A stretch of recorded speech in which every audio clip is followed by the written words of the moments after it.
தொண்டை நாட்டின் பாடல் பெற்ற தலங்களில் 20வது தலமும் பிரளயத்திற்கு பிறகு தோன்றிய முதல் சுயம்புலிங்கம் என்பதால் பெருமான் ஆதிபுரீஸ்வரர் என வழங்கப்படுகிறார்.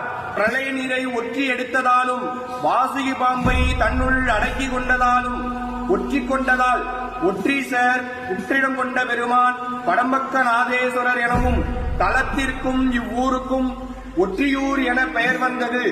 அப்பர், சுந்தரர், சம்பந்தர் என மூவராலும் பாடல் பெற்ற தலம்.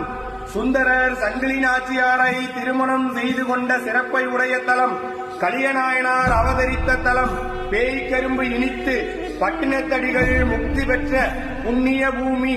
இவ்வளவு சிறப்பை உடைய இந்த தலத்தில் பெருமான் புற்று வடிவில் சுயம்பு மூர்த்தியாக கவசம் சாற்றி அருள்வாளிக்கிறார்.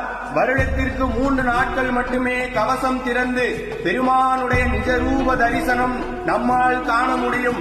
இந்த வருடம் வருகின்ற டிசம்பர் மாதம் 4ஆம் தேதி மாலை 6 மணி முதல் 6ஆம் தேதி இரவு வரை பக்தர்கள் தரிசனம் செய்யலாம்.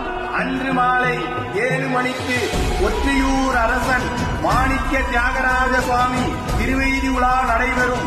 அனைவரும் கலந்து கொண்டு வடுவுடையம்பாள் உடனாகிய ஆதி புற்றிடம் கொண்ட பெருமான் திருவருளை பெற வேண்டுகிறோம்.